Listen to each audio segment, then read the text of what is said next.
Hoy descubriremos los detalles de la expedición que mostró a Occidente el gran santuario histórico de Machu Picchu en 1911, un antiguo poblado incaico construido a 2.430 metros de altura en la cordillera de los Andes. Guiados por el minucioso diario de viaje del explorador Ilan Bingham, conoceremos sus valiosos descubrimientos arqueológicos, una expedición que fue publicada entonces y en exclusiva por la revista National Geographic. Hola, soy Paco Nadal y esto es Diario de a Bordo Grandes Expediciones, un podcast original de National Geographic. Ojalá mucha gente se una a esta gran expedición y nos ayude a preservar nuestro planeta y nuestro futuro, porque otro planeta es posible. Me acompañan en esta aventura, como siempre, mi gran amiga, exploradora e historiadora, María José Rubio. ¿Qué tal, María José? Hola, Paco, dispuesta a la exploración. Muy bien, hoy vamos a un sitio interesantísimo. Y Manuel Carpintero, explorador, divulgador y uno de los 50 exploradores más influyentes del planeta. Luego te explico el porqué. Hola Manuel, ¿qué tal? ¿Cómo estás? Hola, ¿qué tal? Aquí encantado de estar con vosotros. Muy bien, pues sin más preámbulos, viajamos a Machu Picchu. Si tienes el valor y curiosidad necesarios, únete a nuestra tripulación. Contaremos con la mejor brújula, las anotaciones que los exploradores han dejado en sus diarios de a bordo y que nos harán viajar al pasado, hasta Tierra Virgen. Bienvenidos a Diario de a Bordo, Grandes Expediciones. Y recuerda que también puedes disfrutar de más historias de exploración y aventura en el canal National Geographic y en Disney+.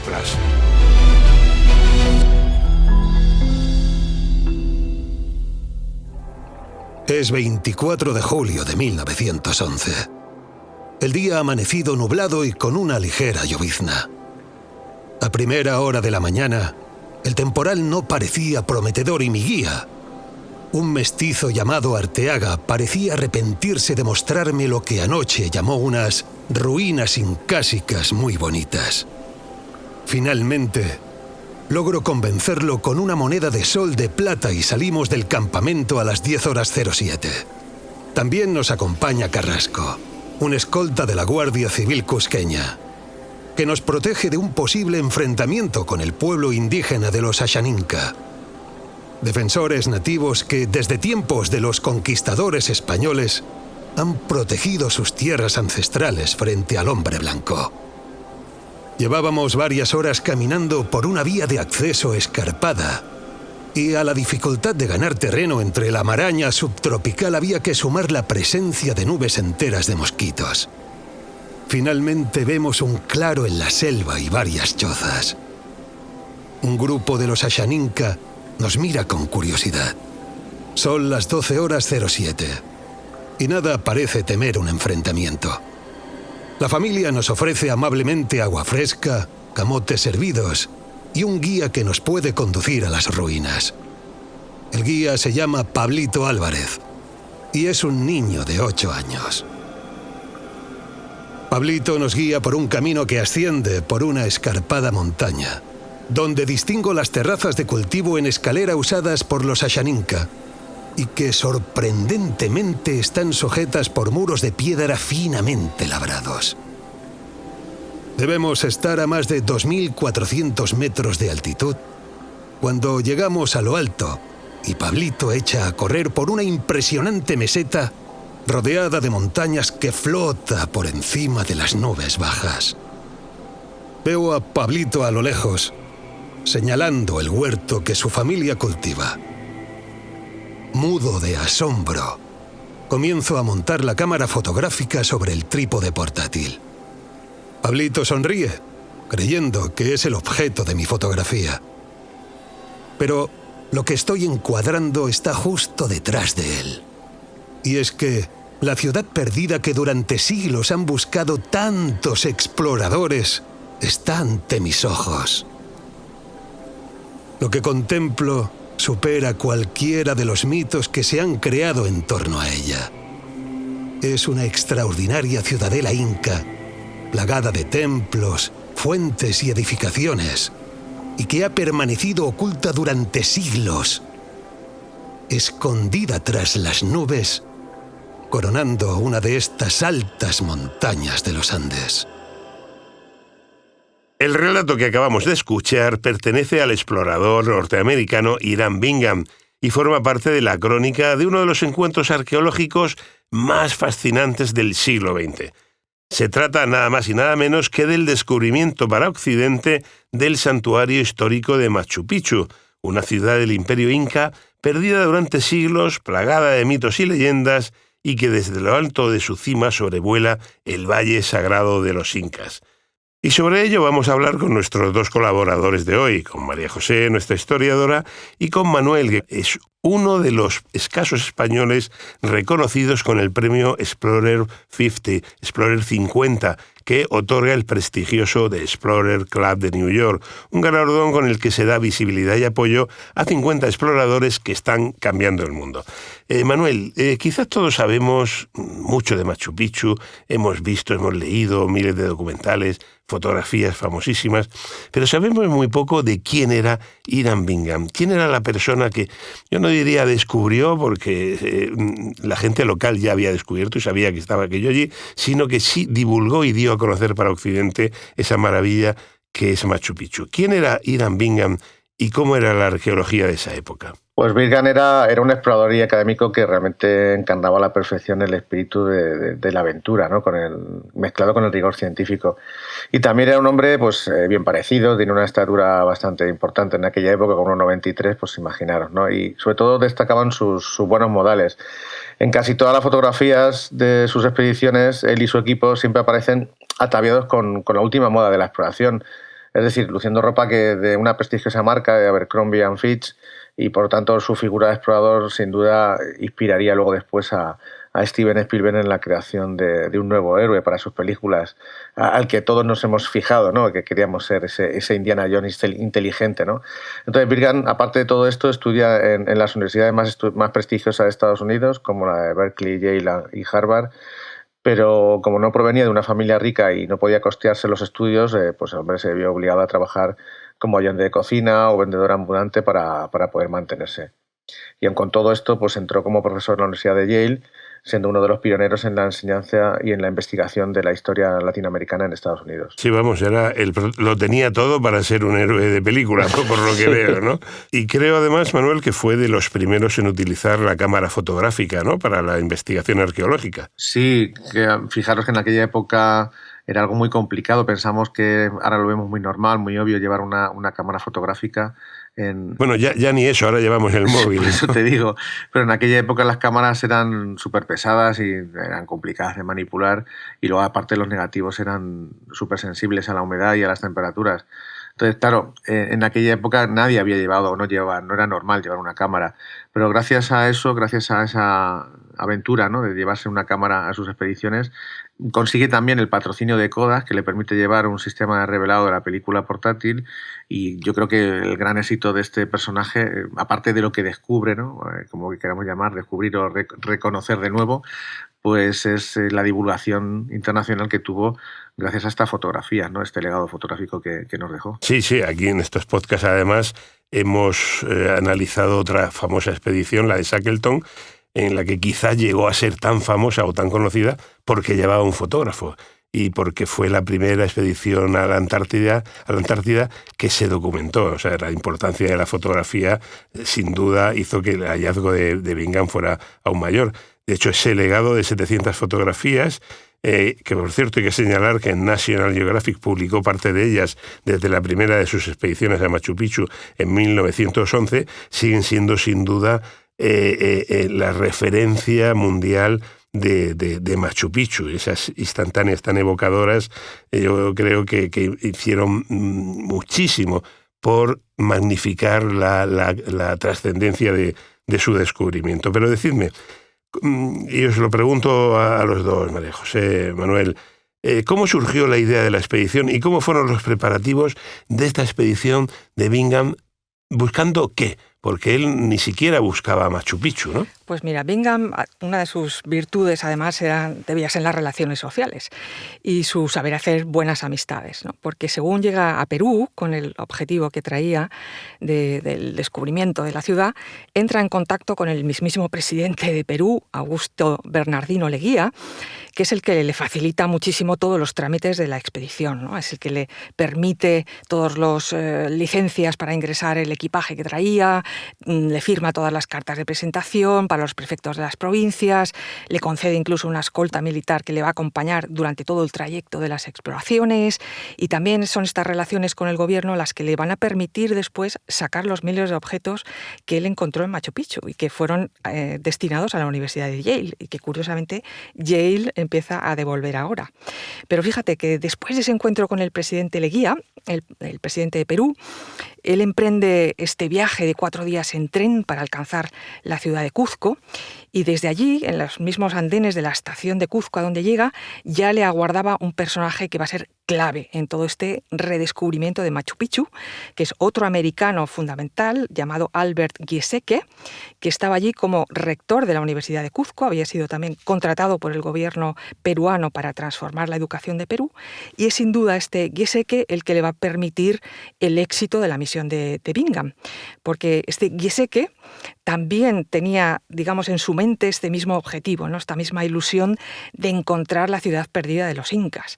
Y él ya había hecho alguna expedición, alguna travesía a caballo hacia, pues a intentar buscar la ciudad, y había conocido a otro personaje peruano que va a ser también fundamental, un campesino llamado Melchor Arteaga, que le habla a Giesecke de estas ruinas incásicas muy bonitas, unas ruinas incásicas. Así que Giesecke tenía en la mente ya que allí había algo interesante que descubrir, pero tuvo la generosidad enorme de compartir esta información generosamente con Bingham, puesto que él todavía no había llegado, y comparte esta información que había sacado el campesino peruano con Bingham.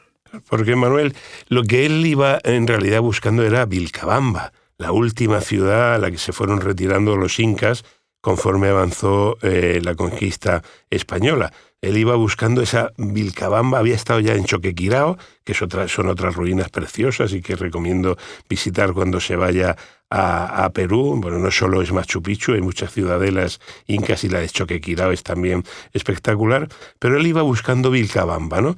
¿Y qué es lo que se encuentra? Pues al final el pobre Bingham llega a esta ciudad que realmente no tiene nada, no tiene ningún tesoro, no es una ciudad, en este caso, atractiva, pero a pesar de ello, él vuelve a Estados Unidos convirtiéndose como un gran explorador, y empieza a dar una especie de periplo de conferencias tuteladas por la Universidad de Yale, y gracias a estas crónicas de exploración sobre el antiguo imperio inca, pues empieza a llamar la atención a varios colegas universitarios que lo alentaron a organizar una expedición en busca de la verdadera y legendaria ciudad perdida, ¿no? Y como ha dicho antes María José, gracias a sus contactos que tuvo, pues entonces, y a esa financiación de los contactos lujosos que tenía, pues consiguió llevar a 7 personas para poder conseguir hacer esta expedición.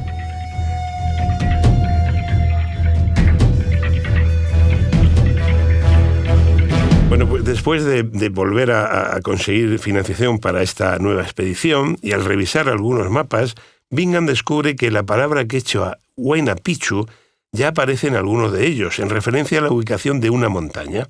Mapas como el mapa del Perú, obra del cartógrafo italiano Antonio Raimondi, fue impreso en 1897, ya aparece esa palabra, Huayna Picchu, y en la del ingeniero alemán Hermann Göring, de 1874, vuelve a aparecer esa palabra Huayna Picchu. Y eso le da una pista a él sobre esa ciudad perdida de los incas, que empezaba a apuntar, todos los indicios empezaban a apuntar a un mismo sitio. Y a un mismo nombre, el que tú has citado, María José, a Melchor Arteaga, el guía que lo iba a llevar colina arriba a unas ruinas que él conocía, pero que ni Melchor, ni mucho menos Bingham, sabían qué era ni la trascendencia que iba a tener. Era 23 de julio de 1911, Bingham tenía entonces 35 años y no lo sabía todavía, pero se encontraba a 24 horas de un descubrimiento que le cambiaría la vida y cambiaría también la historia del Perú. Así es, porque 24 horas después, el 24 de julio de 1911, Bingham alcanza esa ciudad perdida de los incas, que se había quedado desvanecida en el tiempo, ¿verdad? Y que durante tantos siglos, pues otros exploradores habían intentado buscar sin mucho éxito. Esta ciudad se encontraba a 2.430 metros de altitud y Bingham encuentra un enorme conjunto arquitectónico bien conservado que sorprendentemente había sido utilizado durante todos estos años por los campesinos que habitaban el lugar y que ya se habían encargado de cultivar en sus terrazas, limpiar las plazas, las construcciones, y que sabemos que seguían utilizando los mismos sistemas de irrigación de aguas que los propios incas habían construido y que todavía funcionaban. Y en medio de la gloria de haber alcanzado la cumbre de esta ciudad perdida de los incas, Bingham, ¿verdad?, lleno de satisfacción, pues resulta que descubre en uno de los muros una vieja inscripción grabada con carbón vegetal que decía Agustín Lizárraga, 14 de julio de 1902. Claro, pero por eso María José te decía que tenemos que ser muy cuidadosos en estos casos. Es decir, el descubridor ahora la población local llevaba tiempo allí, sabía de aquello. No sabía de su importancia ni de su contexto histórico. No sé, pasa lo mismo cuando llegas a las Cataratas Victoria, el río Zambeze dice, las descubrió Livingstone. No, perdone, los Ndebele llevaban miles de años aquí, sabían de su existencia. Fue el primer europeo el que las divulgó, ¿no? Y en el caso de Bingham, allí en Machu Picchu, te hace mucho hincapié que la población local la conocía. Pero bueno, Manuel, fue muy importante todos estos trabajos previos, por ejemplo, el cartógrafo alemán de Goering, ¿no?, marcando nítidamente la situación de aquellas ruinas. Sí, claro, porque era la pista que le faltaba definitiva para tener un lugar donde se encontraba esta ciudad mítica, ¿no? Pero lo mejor de todo esto no es si fue el primero, fue el último, fue el segundo. Mira, 400 años antes incluso Pizarro entró en la ciudad, ¿no? Quizás lo más importante, yo creo que lo más importante de Bingham es la divulgación, ¿no? De conseguir demostrar que se encontraba allí ese sitio y luego de todo la demostración a nivel fotográfico, que fue una revolución en la revista de National Geographic, que demostró que en las expediciones ahora ya se podían hacer en ese momento de otra manera y con otra visión, ¿no? Con el tema fotográfico, que en aquel momento era una revolución tecnológica y que para nosotros ahora mismo es tan normal, como has dicho antes, con el propio móvil, ¿no? Pero gracias a esa ubicación en el mapa, quizás la investigación previa hace que luego consigas tener estos éxitos, ¿no? Los incas tenían un sistema de distribución de alimentos y de información con los chasquis, que era sorprendente para un pueblo que no conocía la rueda y que vivía en aquellas alturas, que hay que verlas para creerlo. Pues en relación a esto que estás contando, Paco, fíjate que sabemos, recientemente se ha descubierto que hubo precisamente un periodo de calentamiento climático en esa zona que se desconocía hasta ahora y que duró más de 400 años. El investigador inglés Alex Chepstow Lusty, del Instituto Francés de Estudios Andinos, con sede en Lima, ha llegado a la conclusión de que entre 1100 y 1500, es decir, entre el siglo XII y XVI de nuestra era, hubo precisamente allí un periodo de altas temperaturas que se ha denominado ya como el verano andino y que fue lo que permitió a los incas precisamente el cultivar en esas montañas a esa grandísima altura. Y fíjate que su investigación ha tardado más de 15 años, ha sido financiada por el gobierno francés, con especialistas también de universidades inglesas, y se han dedicado a analizar realmente centímetro a centímetro capas de la laguna de Marcacocha, en el corazón del camino inca que va desde Cuzco hasta las ruinas de Machu Picchu. Y gracias a ese análisis extensivo de todo el polen, las semillas y todos los indicadores ambientales de la zona, han concluido en esta cuestión, ¿no?, que allí hubo un cambio de temperatura bastante notable, que fue lo que permitió que los incas pues, pudieran habitar esas montañas y sobre todo tener ese sistema tan avanzado de cultivo en las terrazas. Pues muy, muy interesante, ya lo creo. Oye, Manuel, no quiero despedirme sin que nos cuentes un poco qué significa ser miembro de ese selecto club de los 50 exploradores más influyentes y qué hay que explorar o descubrir para pertenecer a él. Pues hombre, es un poco abrumador, la verdad, que te metan en ese grupo a nivel mundial. Según ellos, ha sido por mi trabajo educativo de divulgación de la geografía y de las expediciones. Yo soy maestro, trabajo con niños, trabajo en un colegio aquí en Ciudad Real, en Villata de San Juan, Y tengo un proyecto que se llama Pequeños Exploradores y cuando cogí la dirección del centro mi idea era llevar a exploradores, científicos y aventureros al colegio para que los niños tuvieran unos referentes directos para saber lo que era aquello, ¿no? Y aparte los he metido en un proyecto Erasmus que consiste en llevarlos a lugares bastante raros, ¿no? Por ejemplo, estuvimos en el Círculo Polar Ártico viendo auroras boreales, pues imagínate a un niño de 10 años ver las auroras boreales. Yo creo que no lo va a olvidar en su vida, ni nosotros tampoco, claro, no vamos a ser tampoco aquí tan... Sí, a mí esa edad me llevaban a ver si respuña, o sea que tampoco han salido ganando, no me llevaban a Tromsø a ver auroras boreales, sí, sí. Entonces la idea es un poco pues, potenciar la imaginación de los chicos, motivarles a través de las expediciones y los viajes, porque para quien nos gusta este tipo de temas, sabemos que son muy atractivos cuando sabes contarlos bien, ¿no? Cuando les cuentas la historia, por ejemplo, de supervivencia de Shackleton, o el tema de Thor Heyerdahl, como su cabezonería por su idea de que los pobladores de la Polinesia venían de América y no de Asia. Construyó la Kon-Tiki. Le vio obligado a hacer una balsa de madera para demostrarlo, no sé, es decir, un poco creer en su objetivo, ¿no? Tener una meta en la vida y conseguirlo a través de trabajo y esfuerzo, ¿no? Pues es muy loable y además te felicito por tratar de inculcar a los más jóvenes ese espíritu de la aventura, que yo creo que en todas las generaciones es necesario, pero ahora quizás más que nunca. ¿Y qué planes de futuro, qué expediciones de futuro tienes, Manuel? Pues que a ver si ya tranquilizamos un poco el tema COVID y económico, que están las cosas muy complicadas, pero sí tengo otra con jóvenes de 15 a 20 años que queremos hacer para las fuentes del Nilo en Uganda, que yo creo que también es un lugar maravilloso para conocer el origen prácticamente de la humanidad en el corazón de África. Y luego nuestro amigo Javier Cacho, ya sabéis que este científico y escritor y explorador sí. se le ha otorgado el nombre a una isla con su nombre, pero el pobre no la conoce, entonces queremos hacer una expedición entre amigos para llevarle a su isla y que la pueda conocer de primera mano. Una expedición a la Antártida con un motivo casi personal, ¿no? Para que Javier Cacho conozca su propia isla. Pues me parece un plan fabuloso y loable. Y te agradecemos que trates de inculcar a las nuevas generaciones este espíritu de la aventura que movió a tantas otras y que gracias a ellos fuimos rellenando manchas blancas en los mapas. Pues muchísimas gracias a los dos por orientarnos en este recorrido, no tanto por Machu Picchu como por su divulgador, por Ilan Bingham. María José, muchas gracias, te veo en el próximo podcast. Gracias a ti, Paco, nos vemos. Y gracias a Manuel. Y Manuel, gracias a ti ojalá te vea en la Antártida o en Tromsø viendo auroras boreales. Ojalá os pueda contar la siguiente. Y como ya sabes, desde Diario de a Bordo alentamos a todos y todas a explorar nuevas formas de integrar nuestras acciones a este nuevo paradigma climático y preservar con una nueva conciencia aquellas partes de nuestro planeta que todavía quedan libres e inexploradas. Te esperamos de nuevo, a ti y a tu Diario de a Bordo.